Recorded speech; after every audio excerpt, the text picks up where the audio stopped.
A few videos ago, I showed you how I took glass building blocks and turned them into a whiskey tap. Well, these have sold really well for me, not to mention that video is probably my most popular video yet. So I thought I would go ahead and revisit this item and show you everything I've learned since making these, since now I've made probably about 25 of them, and I've learned quite a few tips and tricks. I'm going to share them with you. What's up, y'all? My name is Andy. This is Epeius Garage. And if you haven't seen the first video, I'm going to link it in the description. This one might make a little more sense to you after watching the first one. It's only like 10 minutes long. And you come back to this one. Or, hey, go ahead and watch this one. I am going to have everything linked from the first one in this video, plus some more items that I've added. Hey, real quick, if you don't care, you can fast forward right through this. It won't hurt my feelings. But I wanted to thank everybody that has subscribed. I finally made 1,000 subscribers, and that was very exciting. I started this adventure back in January, and I feel like that I'm on my way, and it's been a lot of fun, and I just wanted to personally thank you. Enjoy the video. In the first video, I show me drilling the holes utilizing the diamond hole saw bits. I give the sizes of the bits, however, I did not give a lot of detail on the actual drilling process. When drilling the hole, you got to use water. I found that plumber's putty works really well. You can form a little dam, you can pour your water in, and that'll keep the bit wet all the way through the process. Another thing that I didn't mention, and you may have noticed in the video watching it, but you start out at a 45-degree angle or so. Get the bit started with your drill, and once it starts cutting the glass, then you just slowly move up to 90 degrees, and that works flawlessly every time. This video was just getting ready to release in a few hours when a viewer asked a great question on the first video. The question was, how do I clean the inside of the glass block after I drill the holes? It's a good question. And I almost didn't cover it. I literally took this video off my channel, filmed this, edited it, and reloaded it to YouTube just so it could still release today. I'm dedicated. And I wanted y'all to have good information in this video. I want to thank Rashana. I'm sorry if I butchered your name, but she's the one that asked the question on the first video, and it was a really good question, so thank you for bringing that to my attention. After I drill the holes, I rinse it really, really well. First thing I use is my garden hose. I put it on a high pressure. I run it through the top and the bottom and then back through the top with the top pointed down, and I just run it through it and let all that water circulate through at a high speed, and then I'll fill it up and run it a few more times to make sure it gets everything out. There's usually nothing left. Sometimes when you're drilling these, the little round cutoff pieces, they'll fall in and they come right out as well. Just make sure that you tilt it to the side that that round piece goes to. So the 18 millimeter size round piece isn't going to come out of the 16, obviously. So you just tilt it towards the side of that. I just always tilt it towards the big one, and you don't have to worry about it. They both go out of it really easy.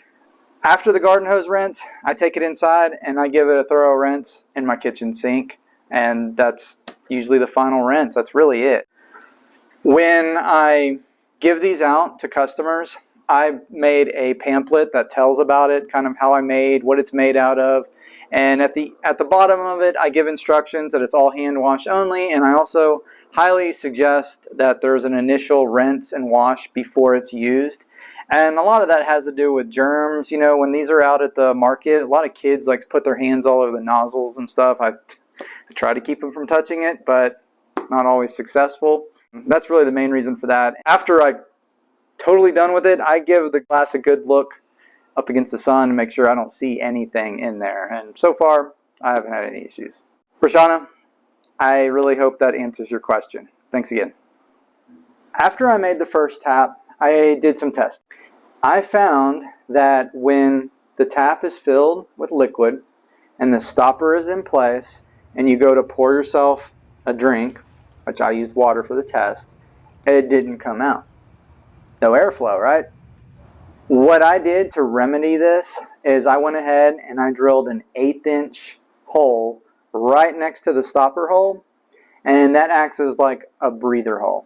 If anybody ever had a problem with the hole, as you know, they don't want any air on their liquor or whatever, which it's pretty tight fit, I don't think it's going to affect it, they could always put a piece of tape over it. But then it won't pour with your stopper, and you'd have to loosen the stopper, pour. Who wants to do that? I had a few questions on how I actually mount the box to the legs. The legs have a 45-degree bevel on the one side, the top side, and when you turn the box into a triangle shape like this, it makes 45 and 45. It matches right up. I glue it, I clamp it, I let it set for several hours. Good to go. I've had no issues.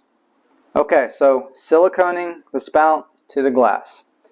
I found that if you don't use enough silicone, and I'm not even really sure if it's that, but you want to go far enough up at the threads, and when you apply it, push it in, and you should have a nice even bead come all the way around.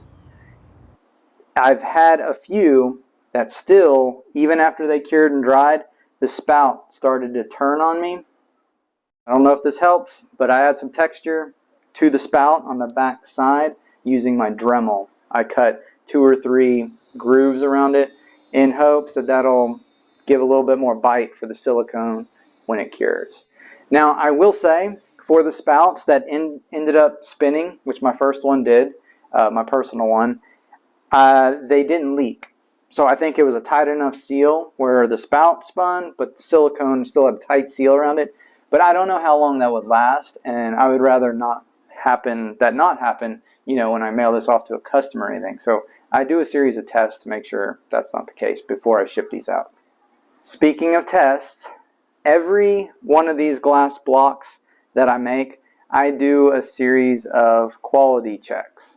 Once the silicone has totally cured, I fill each one of these up as far as I can with water, and I let them set 20 to 30 minutes. I also make sure that the spouts don't move, you know, kind of give them a little snug tug, make sure that they're not moving or anything.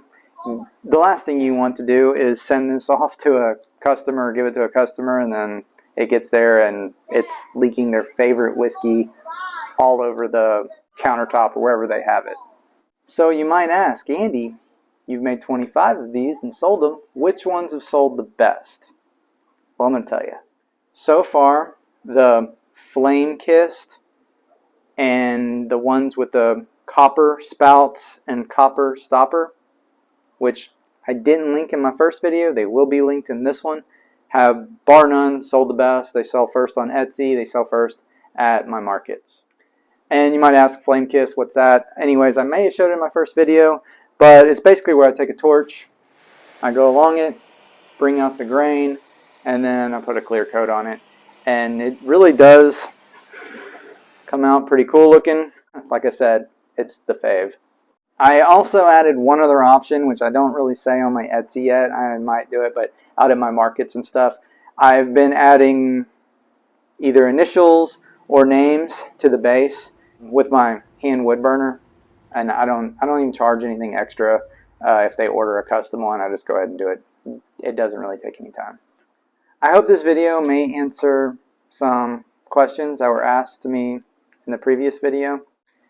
These have been great sellers for me, and I hope they are for you too. Oh, I do include funnels. It makes it easy to fill up. You can get a package of these, of 20 of these for like 20 bucks on Amazon.